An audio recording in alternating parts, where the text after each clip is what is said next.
This is the Weekly Roundup on the EAC News Channel, your look back at the week that was in the Kingdom of Wonder. A very good evening to you. My name is Andrew Barnes-Roberts, and we begin on Monday, the 4th of October. Prime Minister Hun Sen has urged a strengthening of COVID-19 measures during and after Pachum Ben, which starts on Tuesday. Despite having suspended the actual festivals of Can Ben and Pachum Ben, the Prime Minister says he wants the three-day national holiday to be conducted in as safe and responsible a manner as possible. EAC News reporter Reo Soko has the story. Prime Minister Hun Sen has called on all ministries, capital provincial administrators, institutions, organizations, and stakeholders to implement more stringent COVID-19 measures for Pachum Ben. He says many will be traveling to meet family across the country, which will put the kingdom at risk of large-scale transmission, especially of the Delta variant. To help protect lives, while the kingdom moves towards what the Prime Minister has called a full relaunch of the country, he has made a number of recommendations. He says people must pay close attention and strictly implement the Ministry of Health's preventative measures, most especially the 3 do's and 3 don'ts. The Prime Minister says tourism's safety rules must also be tightened and standard operating procedures issued by the Ministry of Tourism must be implemented at resorts, restaurants, and cafeterias. When Pachum Ben is over, he wants all ministries, institutions, and the private sector, most especially educational institutions and those factories, enterprises, and businesses with a large number of workers to conduct rapid tests of all returning employees. Lastly, the Prime Minister has called on all citizens to increase their vigilance during the Pachum Ben holiday and adhere to all safety measures while respecting administrative and legal measures aimed at protecting everyone from the pandemic. Rhea Soko, EAC News.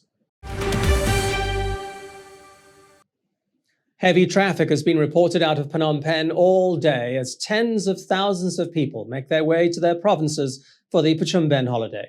Roads are expected to be heavily congested throughout Monday and Tuesday, with some office workers having had to work on Monday before the holiday begins.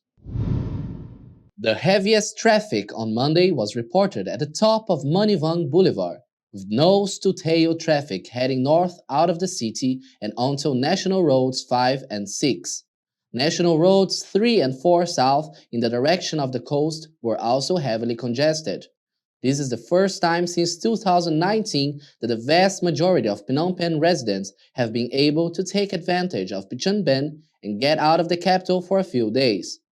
While the holiday was observed last year, intermittent border closures because of the pandemic meant many people canceled their trips and opted to stay home.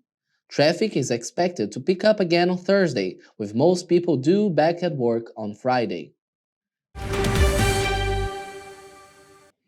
Pachum Ben is a 3-day national holiday. It's the culmination of the 15-day Can Ben festival, which started on the 22nd of September. It is celebrated in a Buddhist fashion, but it's not actually a Buddhist festival, as EAC News reporter Reo Soko explains.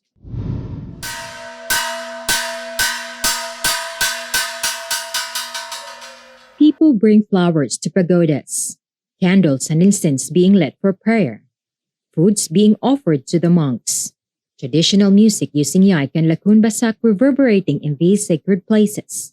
At night, monks recite a prayer. These are just some of the activities during the Pachum Ben festival, one of the most important festivals in the Khmer calendar for Buddhist people. This is the time when Cambodians pay respects to their deceased relatives of up to 7 generations. Cambodians usually travel to the provinces to meet with their relatives. This is the time to offer food to what they call the hungry ghosts. It refers to the spirits of their deceased loved ones. The rainy season means a rest for farmers, since farming is the main source of income for the majority of Cambodians. But after working throughout the year, the older generation of Khmers explain how important Pachum Ben is to them. It is important. First, we need to maintain the Buddhist tradition that our ancestors have been celebrating every year since the beginning of Buddhism. Second, it is our devotion to our dead relatives, because they cannot touch, hold, and see things like we all do. We dedicate the merits to the monks. However, this year's Pichumben is being observed in a safer way after Prime Minister Hun Sen, together with the Ministry of Health and the Ministry of Cults and Religions, decided to suspend the biggest religious holiday in Cambodia. But people can still celebrate at their homes to prevent another outbreak of COVID-19 in the kingdom. This is a very important to all Cambodian people because this is a Khmer festival, a Khmer tradition that people must respect to dedicate to their families who have passed away. I believe this is a tradition that has been practiced since the beginning of Cambodia. Well-known monk and a professor of personal growth and virtue, behavior, leadership, Buddhism, and psychology development, Venerable Kusupyak explains how Pichumben started. So the story behind Pichumben festival goes back to the Buddha time. There's a story told that the ghosts come to the palace of the king of India, and those ghosts were the relatives of the king. They already passed away years ago. But the king was very frightened in the middle of the night and was scared and get up in the morning and went to the Buddha and asked him about those sound of yelling in the palace. And then the Buddha said that there's nothing wrong with you, but your long time relative just come to visit you and want you to help them. And then the king said, what can I help them? The Buddha suggests him to invite monks and offer food and dedicate the merit to his relative. And he did so, and the relative was very happy, rejoiced the merit of the king, and be born in a higher realm out of that merit. The date varies every year. Usually, it starts within September, the rainy season in Cambodia. Khmer Buddhists believe that this is the darkest month, a month that the ghosts come to visit their families. And both old and young Cambodians say they hugely value and believe in Pichumben. The rainy season signals that Canben and Pichumben are near. Cambodians prepare to visit their relatives in the provinces while offering food to their ancestors at pagodas. However, with the COVID-19, it is expected that a much lower people will visit their local pagodas during this year's festival. Rhea Soko, EAC News, Nikrotuantal Korteteng, Phnom Penh. Cambodia and other countries around the world are currently battling the pandemic, but that doesn't mean the kingdom's humanitarian work has stopped. Last Friday, Cambodia sent 300 blue helmets to Mali in order to replace 300 others whose tour of duty had been completed.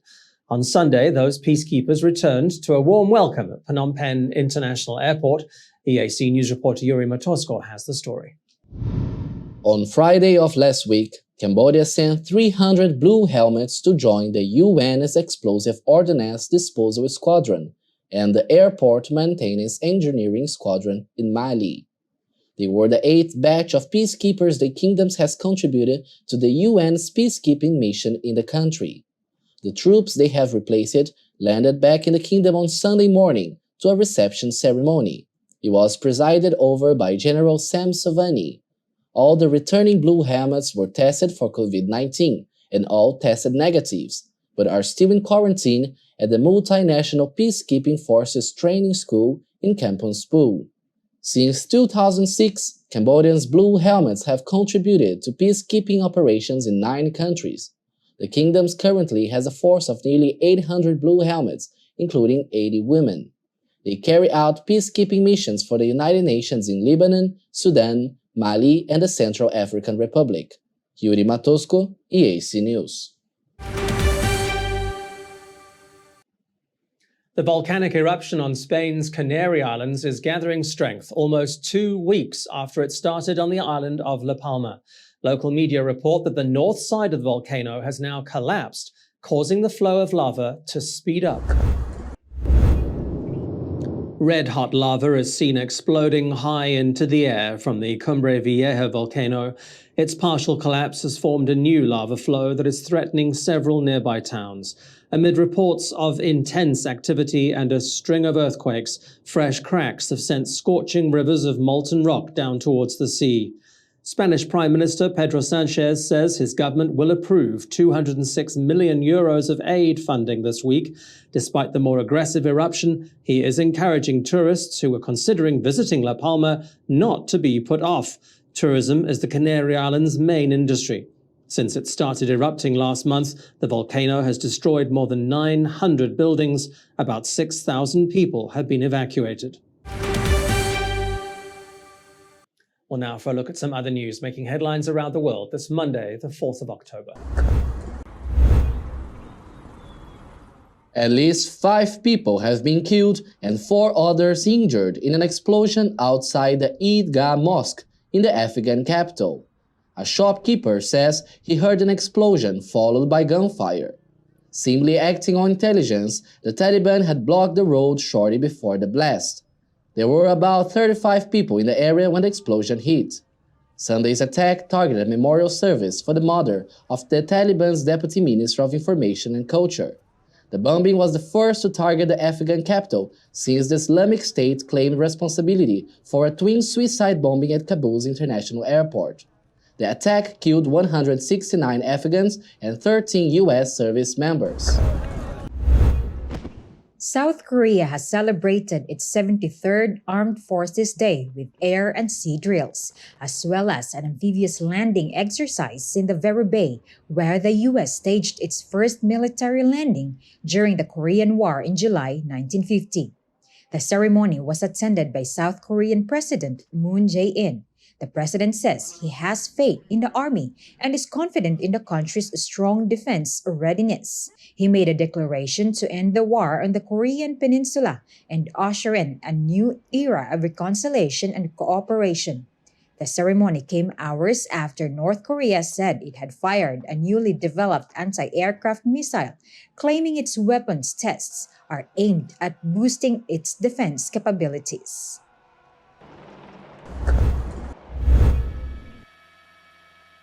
And an oil pipeline has failed off the coast of Orange County, California, causing almost 500,000 liters of oil to spill into the Pacific Ocean. It's created a 15 square kilometer slick that continues washing ashore at Huntington Beach, leaving dead fish and birds trail on the sand. Cleanup crews are racing to try and contain the spill. 9 boats are responding to the round-the-clock cleanup effort. Crews have deployed a 1-kilometer boom to help contain the oil, but the impact on the environment will be irreversible. Beaches remain closed to swimming, and the local air show has been cancelled.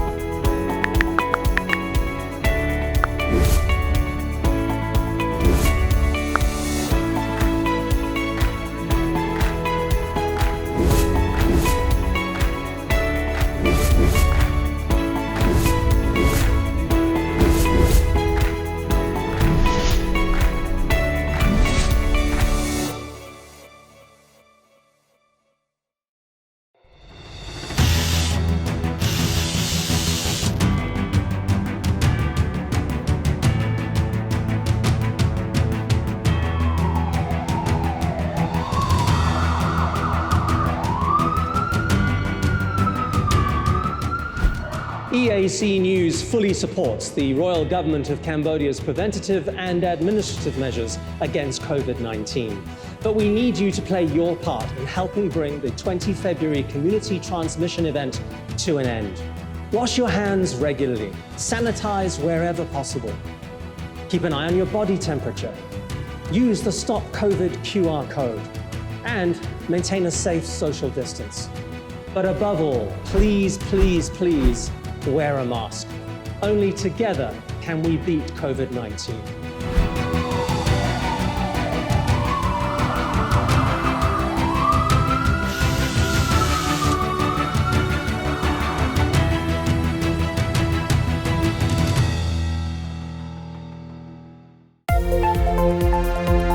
If it's happening and you need to know about it, you'll get it all right here.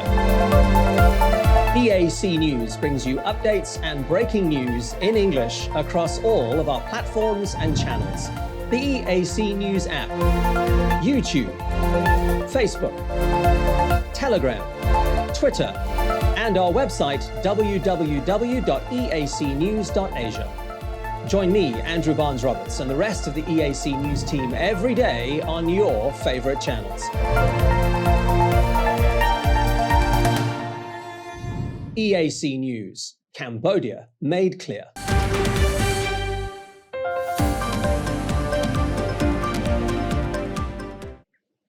The Council of Ministers has approved a draft amendment to the Constitution mandating only Khmer nationality for the kingdom's top leaders. The plenary session was chaired by Prime Minister Hun Sen at the Peace Palace on Friday morning and approved the draft text relating to the nationalities of those holding the kingdom's 4 top positions, namely the President of the Senate, the President of the National Assembly, the Prime Minister, and the President of the Constitutional Council. The move was made swiftly after incorrect claims that the Prime Minister held a Cypriot passport. EAC News reporter Reo Soko has the story. The draft amendments will now be forwarded to the National Assembly, where a 2/3 majority will be needed to change the Constitution. Friday's plenary session dealt with 4 main points: the draft constitutional amendment for Articles 19, 42, 106, 119, and 13, as well as Article 3. Second was the approval of the draft law on public-private partnerships, followed by the 3-year rolling public investment program for 2022 to 2025. And lastly, the agreement between the Royal Government of Cambodia and the United Nations regarding the trial for crimes committed during the period of Democratic Kampuchea. Government spokesman Pai Sipan says the changes are all aimed at ensuring the normal functioning of national institutions. He has also clarified that regarding the constitutional amendment, all members of parliament, senators, the prime minister, and members of the Constitutional Council must be Cambodian citizens by birth. This also includes the chairman, vice chairman, and all members of the National Election Committee. Prime Minister Hun Sen initiated a move on Wednesday after a report in the British newspaper The Guardian incorrectly listed him as one of thousands of people who had been given a Cypriot passport. All the ministries and institutions in the kingdom have already voiced out their support for the amendment initiated by Prime Minister Hun Sen and approved during Friday's meeting at the Peace Palace. The Prime Minister says it will be a way to show loyalty to the nation and a way to avoid foreign interference while serving the country. The Cambodian government hopes to receive a response from Cyprus soon, formally confirming that the Prime Minister does not hold a Cypriot passport. The report from The Guardian has already been edited accordingly after receiving a backlash from the kingdom. Rhea Soko, EAC News, Phnom Penh. នេះជាការសាកល្បងដ៏ធំរបស់យើងដើម្បីឈានទៅដល់ការបើកប្រទេសឡើងវិញ The Prime Minister has announced that if the COVID-19 situation remains stable for 15 consecutive days after Phnom Penh, Cambodia will reopen fully, although under the so-called new normal. He was speaking during the Council of Ministers meeting on Friday morning. He says the COVID-19 situation appears to be stabilizing in the kingdom with less than 20 deaths a day. The Prime Minister believes that if infections and the mortality rate remain low over the course of the next 2 weeks, then it will be time to reopen the economy and society in all sectors, he says, but in the new normal by following the 3 do's and 3 don'ts. The Prime Minister said before the holidays that Phnom Penh would be a test of the kingdom's readiness to live in a new normal and that he'd be prepared to reopen the country if the holidays did not lead to a spike in infections. Phnom Penh proved to be the boost domestic tourism businesses needed. While the numbers of local tourists were down about 40% on last year, more than 660,000 people still traveled throughout Cambodia during the 3-day national holiday. EAC News reporter Yuri Matosko takes a look at the numbers. The Minister of Tourism, Tom Kun, has announced that more than 664,000 tourists took their suitcases and went to visit different spots of the country. The main destinations appear to be at the coast. Kampot experienced a surge in bookings between 5 and 7 of October, with more than 100,000 tourists visiting places such as Bokor Mountain and nearby water parks. Followed by Kampot, the neighboring city of Kep welcomed 100,000 tourists. Prea Sihanouk saw more than 80,000 people visiting. 50,000 travelers enjoyed their holiday in Pursat, while Kampong Spoon, Battambang, Kampong Chun, and Siem Reap each received more than 30,000 visitors. Most visitors are expected to extend their trips until the weekend, although on Thursday, about 10% of holidaymakers had checked out and were heading home. The second day of Pichunben, Pichunton, was the busiest, with almost 270,000 people heading out on vacation, up 82% on the day before. Yuri Matosko, EAC News. There may have been 40% less tourists on the roads this Pichunben, but the number of accidents, injuries and deaths remained on par with 2020. The National Police's Department of Traffic and Public Order has released a preliminary report for the 3-day holiday. Between the 5th and 7th of October, a total of 35 road accidents claimed the lives of 14 people and injured a further 64.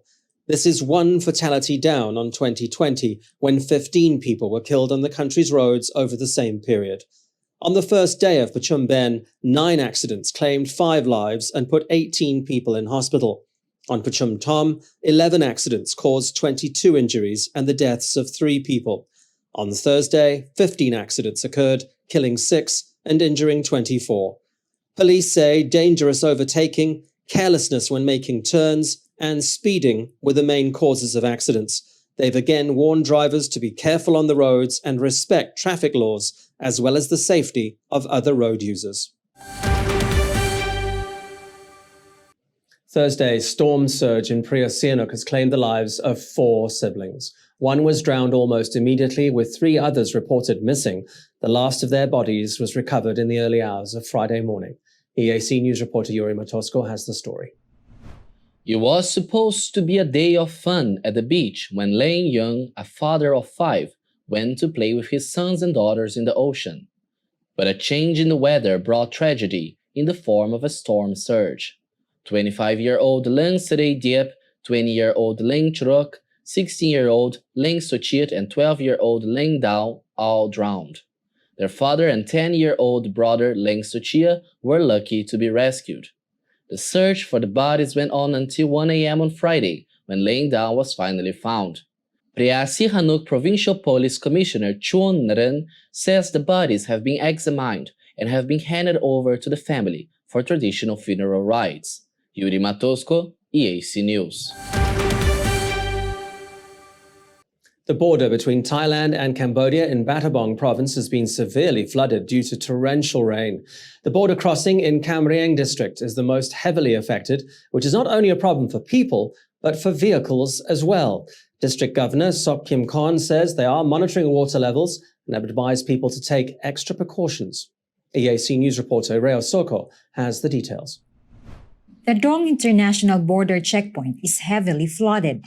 It now looks more like a river, making it extremely difficult, not to mention dangerous, for people and vehicles to cross. District Governor Sok Kim Kon says the flooding started on Wednesday night and water levels have yet to recede. He says strong currents of water are coming from the streams from both Battambang's Phnom Proek district as well as from the Thai side of the border. He says other districts in the province are also experiencing flooding due to continuous rain. He's hoping water levels will start dropping soon so that transportation across the border can continue. Reyes Soko, EAC News. Now for a look at news making international headlines this Friday, the 8th of October. At least 4 people have been killed in flash floods in the U.S. state of Alabama after torrential rain.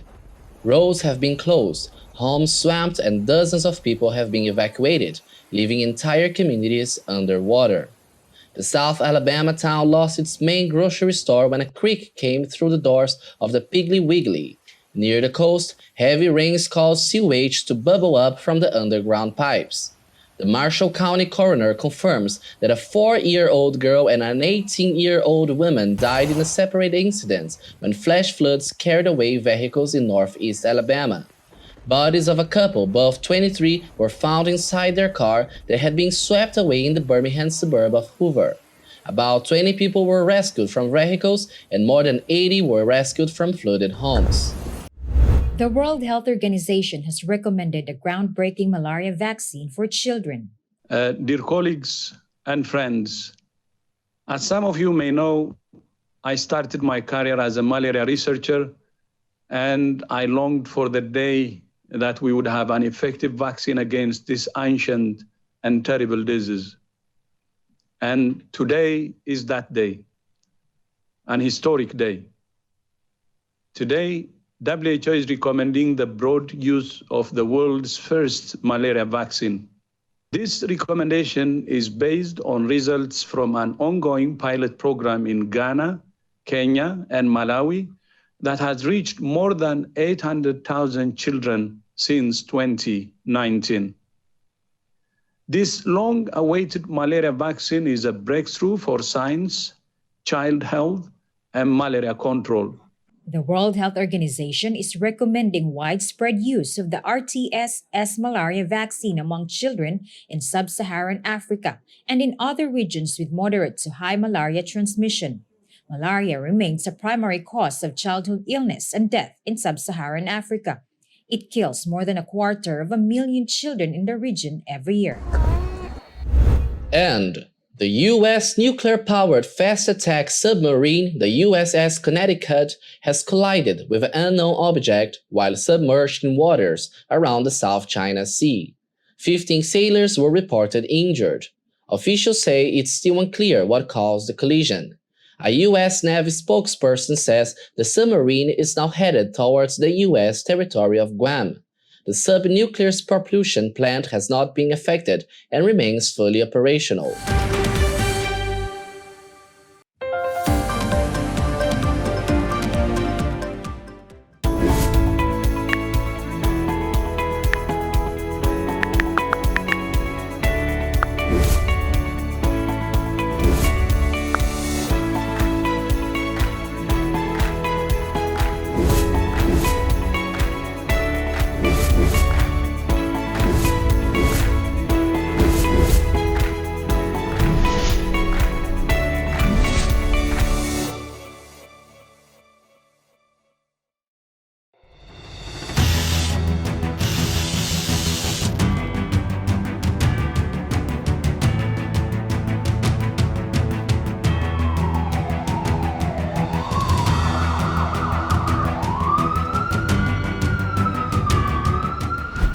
EAC News fully supports the Royal Government of Cambodia's preventative and administrative measures against COVID-19.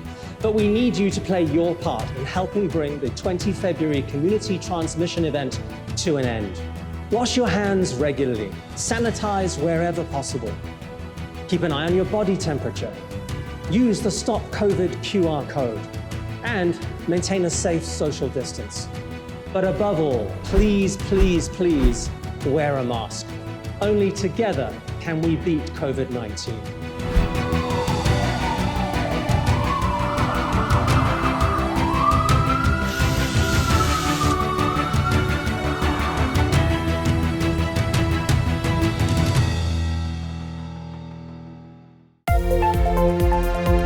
If it's happening and you need to know about it, you'll get it all right here.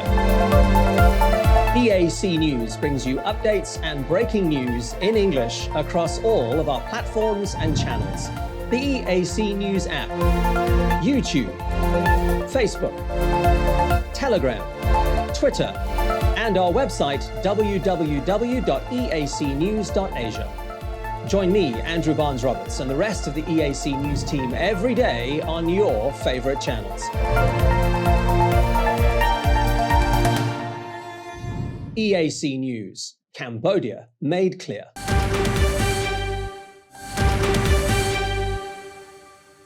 He might be one of the most unpopular football coaches in Europe, but Barcelona's Ronald Koeman will be remaining at the club, at least for now.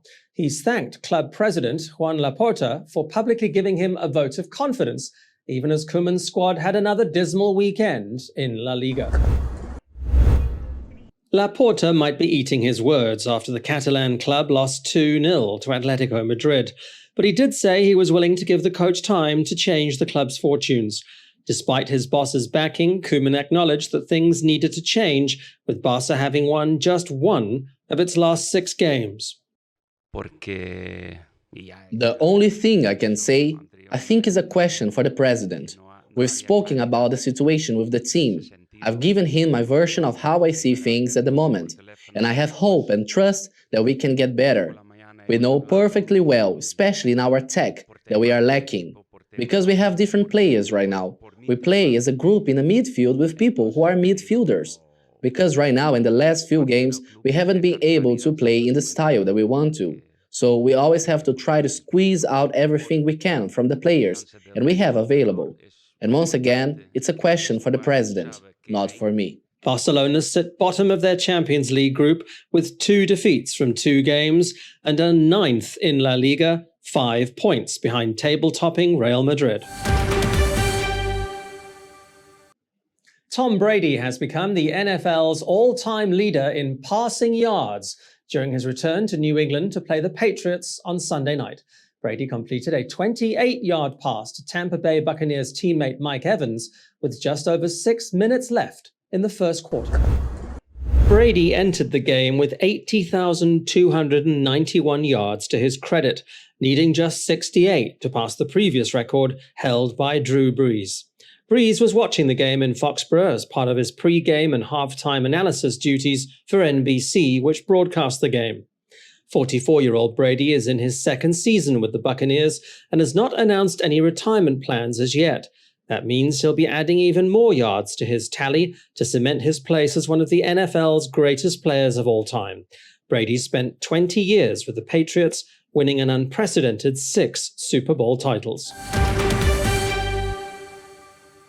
World number 2, Aryna Sabalenka, will not play at the Indian Wells tournament after testing positive for COVID-19. Her absence is another blow to the tournament, which starts on Monday with men's world number 1 Novak Djokovic, 2018 champion Naomi Osaka, and 23-time Grand Slam champion Serena Williams also not competing.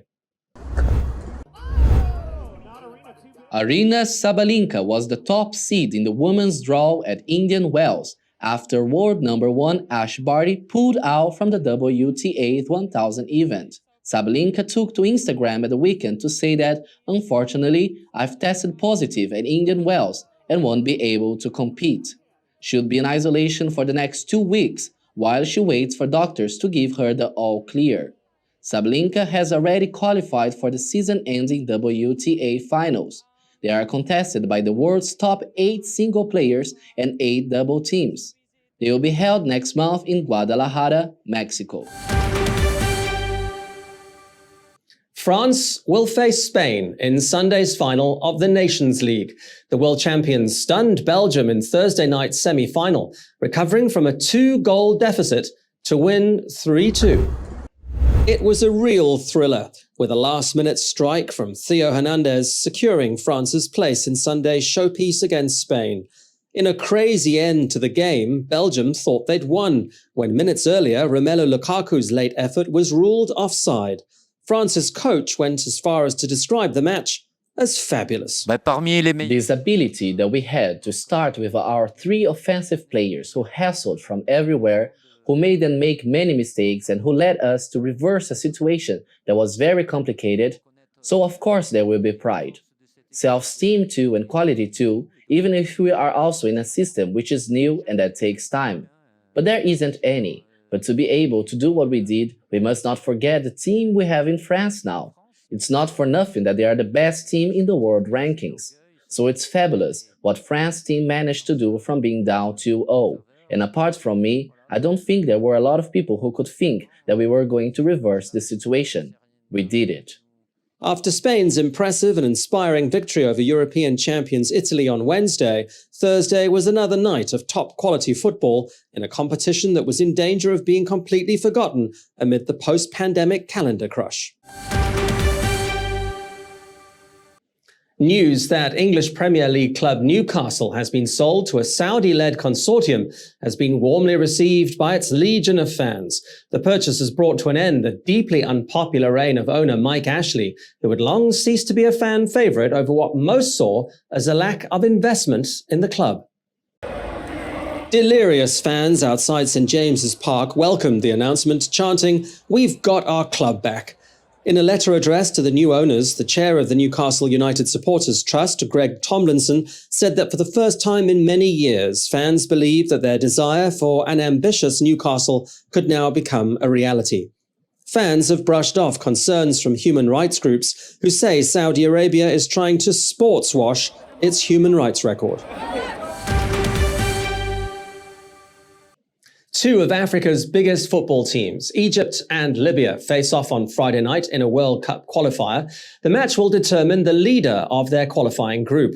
Both teams were hard at work in training on Thursday in the Egyptian port city of Alexandria. Neither team taking any chances in training, even if the result will be mainly academic. Whoever wins will go top of the group. But the top 4 teams in each group automatically qualify anyway for Qatar 2022. Despite that, newly appointed Egypt coach Carlos Queiroz says his side's only goal is to unseat Libya, who currently lead Group F with 6 points compared to Egypt's 4. Football teams, they talk inside the pitch. فرق كرة القدم دايما بتتكلم جوه الملعب. That's our job, talk inside the pitch. ده شغلنا احنا نتكلم جوه الملعب. Players talk inside the pitch. اللعيب بيتكلم جوه الملعب. And the reality it is this. هو ده الواقع. Libya, with quality work, discipline, they have 6 points. ليبيا بالانضباط اللي عندهم بجودة الأداء اللي بيلعبوا بيها عندهم 6 نقاط. In this moment, they are the top best team of the group. No doubt about that. في اللحظة دي الحالية هم فريق متصدر المجموعة هم الأفضل من غير أي شك يعني. Now, our goal tomorrow it is to be the best top team in the group. هدفنا بكرة إن احنا نتفوق ونفوز على الفريق المتصدر المجموعة اللي هو أفضل فريق في المجموعة. We don't have nothing else in our head. ما عندناش أي حاجة تانية أكتر من كده بنفكر فيها يعني أو في ذهننا في الوقت الحالي. Libya coach Javier Clemente said his side will have their work cut out for them if they hope to beat Egypt, who are armed with star player Mohamed Salah. The African neighbors will face each other again on Monday in the eastern Libyan city of Benghazi. You might always have wanted to take a trip in a hot air balloon, but would you necessarily want to take one 30,000 meters up, more than twice as high as your average passenger jet? I'm not sure I would, but that's the latest offering planned for the world of space tourism. Tech company Worldview has announced plans to float passengers to the edge of space. Flying up to the stratosphere in a helium-filled balloon might make even the most hardened passenger a little queasy, but Worldview CEO Ryan Hartman says it would be extremely safe. In fact, they're already taking deposits of $500 for those interested in the balloon capsule. Flights are set to begin in early 2024 for about $50,000 a ticket. Seeing the Earth as a living organism, seeing weather unfold, seeing the total devastation of a wildfire, seeing, the devastation of like the erosion of the Great Barrier Reef. That's not something you can see when you're standing next to something, right? It's not something you can see. You can see it on a very small scale, but seeing it in a large scale, it's just a different perspective. And you start seeing the Earth without borders. You start seeing the Earth without race. You see it as a living organism. It is truly a different perspective. It is truly something that you cannot experience any other way. The only thing Worldview will not offer is weightlessness, but it will offer incredible views of such things as the Great Barrier Reef, the Grand Canyon, the Great Wall of China, and the Amazon, not to mention of space itself. All right, let's have a look at what the weather's up to tomorrow.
Thanks for watching the Weekly Roundup here on the EAC News Channel. More from the EAC News team in the Daily Roundup, Monday nights at 8. I'll see you then.